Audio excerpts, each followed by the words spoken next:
श्रीमद् भगवद गीता की ये 10 बातें जानना आपके लिए बहुत जरूरी है। ये 10 बातें आपको जिंदगी का ऐसा सच बताएंगी जिसे सुन समझकर आपकी पूरी जिंदगी ही बदल जाएगी।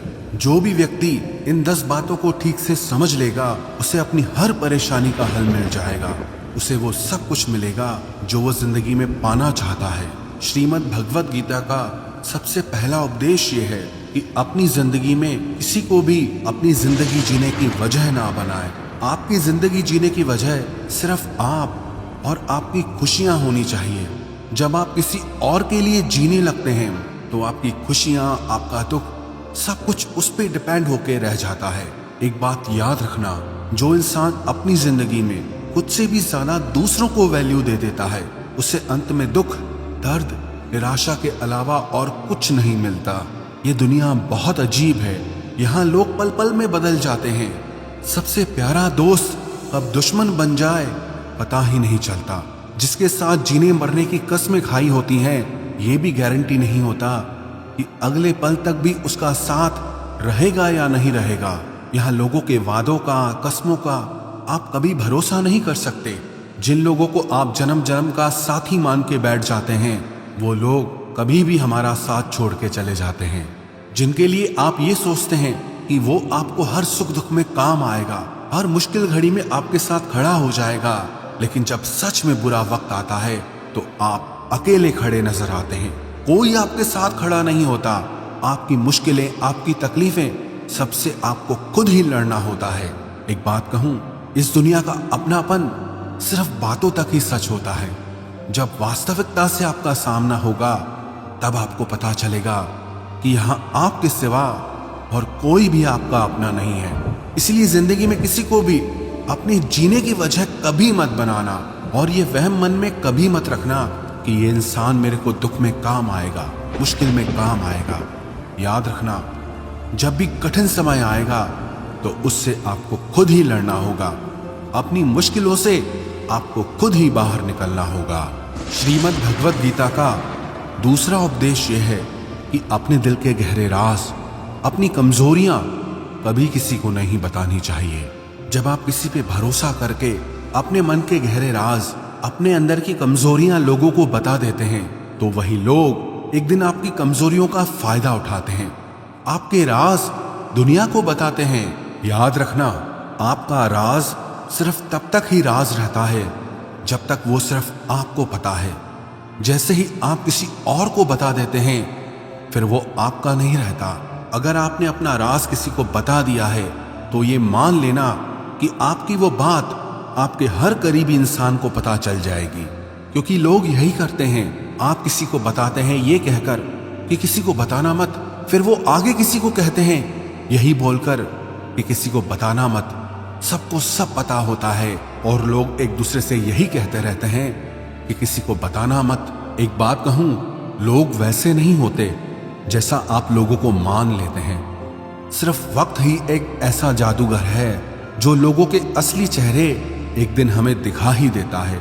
जिन लोगों को आप अपना सच्चा साथी मान के बैठ जाते हो, जिस दिन उनका असली चेहरा आपके सामने आता है ना, तो आप हैरान रह जाते हो कि ये ऐसा निकला। मैंने ऐसा कभी सोचा भी नहीं था कि ये इंसान मेरे साथ ऐसा करेगा। इससे मुझे ऐसी बिल्कुल भी उम्मीद नहीं थी कि ये इंसान कभी मुझे धोखा देगा। सच तो यह है कि वो इंसान ऐसा ही था, बस आपको आपके मोह में उस इंसान का असली चेहरा नहीं दिखाई देता। इसीलिए अपने अंदर की कमजोरियां, अपने दुख, अपने राज सिर्फ अपने तक ही रखने चाहिए। एक बात को आप नोट कर लो, ना आपकी खुशी से किसी को खुशी होती है और ना ही आपके दुख से किसी को दुख होता है। यहाँ लोग सिर्फ दिखावा करते हैं, पता ही नहीं चलता कि इंसान का असली चेहरा आखिर है क्या। लोगों के नए नए चेहरे देखकर आप हैरान रह जाएंगे, लेकिन कभी पहचान नहीं पाएंगे कि आखिर में उनका असली चेहरा है क्या। ये नकाब पोशों की दुनिया है। लोग नकाब बदल बदल कर जीते हैं और आप ऐसे लोगों पे भरोसा कर लेते हैं, अपनी कमजोरियां बता देते हैं, अपने राज बता देते हैं, अपना हर दर्द बता देते हैं। तो गीता का दूसरा उपदेश यह है कि अपने मन की कमजोरियां, अपने राज, अपना दर्द कभी किसी को नहीं बताना चाहिए। कई लोग कहते हैं कि दिल का दर्द बताने से कम होता है। अरे चले गए वो जमाने। आज तो अब अपना जरा सा दुख किसी को बताओ तो वो दुख और भी बढ़ जाता है। इसीलिए अगर जिंदगी में खुश रहना चाहते हो तो अपने दिल की बातें अपने दिल में ही रखनी चाहिए। गीता का तीसरा उपदेश यह है कि आपके रिश्तेदार आपके सुख को कभी भी सहन नहीं कर सकते।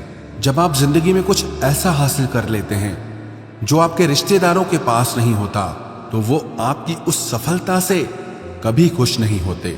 आप तो उनके साथ अपनी खुशी जाहिर कर देते हैं।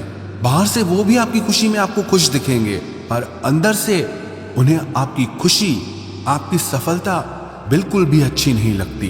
बस फिर वो इंतजार करते रहते हैं कि कब आपकी जिंदगी में थोड़ा मुश्किल वक्त आए, थोड़ा दुख आए, तो उनके मन को थोड़ा सुकून मिले। आज की दुनिया बदल गई है। लोग बहुत बेदर्द हो गए हैं। लोगों के अंदर भावनाएं ही नहीं रह गई हैं। लोगों की भावनाएं बदल गई हैं। पहले रिश्तों का मतलब होता था साथ जिएंगे और साथ मरेंगे, और आज रिश्तों का मतलब है कि आपको जिंदा ही मार देंगे। आप अपनी जिन भावनाओं की दुनिया में जी रहे हो उससे थोड़ा सा ऊपर उठो और लोगों को पहचानना सीखो। आजकल के ये रिश्ते नाते सब शब्दों के रह गए हैं। इसलिए अपने रिश्तेदारों को अपना सगा साथी समझना छोड़ दो। गीता का चौथा उपदेश यह है कि अपने मन की, अपने शरीर की और अपने धन की शक्ति को हमेशा बढ़ाते रहना चाहिए, क्योंकि जिंदगी में जब भी कोई मुश्किल वक्त आए तो आप उससे लड़ सको। जब पांडवों को वनवास मिला था तो उस समय अर्जुन ने तपस्या करके भगवान शिव से अपने लिए शस्त्र और शक्ति प्राप्त की थी, ताकि भविष्य में कभी युद्ध करना पड़े तो मेरे पास उस युद्ध को करने के लिए उतनी शक्ति होनी चाहिए। क्योंकि उसे पता था कि युद्ध में उसका सामना भीष्म पितामह, द्रोणाचार्य और कर्ण से होने वाला है, तो उसने अपने लिए अपनी शक्तियों को बढ़ाया। इसीलिए याद रखना, संकट के समय सिर्फ और सिर्फ आपकी हिम्मत, आपके शरीर, आपके धन और आपके मन की ताकत ही काम आएगी। जो लोग दूसरों के भरोसे पड़े रहते हैं वो हमेशा रोते रहते हैं, क्योंकि लोग तो कभी भी बदल जाते हैं। कभी कोई किसी का भरोसा नहीं निभा सकता। ऐसे लोग मुश्किल वक्त में, मुसीबत के समय अकेले रह जाते हैं। इसीलिए दूसरों से उम्मीद लगाना छोड़ दो। आप अपने शरीर की, अपने धन की और अपने मन की शक्ति को हर दिन बढ़ाते रहिए, ताकि जिंदगी में कैसा भी वक्त आए आप उसे आसानी से पार कर जाएं। गीता का पांचवा उपदेश यह है कि दुष्ट इंसान को कभी दूसरा मौका नहीं देना चाहिए, चाहे वो आपका कितना ही सगा क्यों ना हो, कितना ही करीबी क्यों ना हो। युधिष्ठिर ने दुर्योधन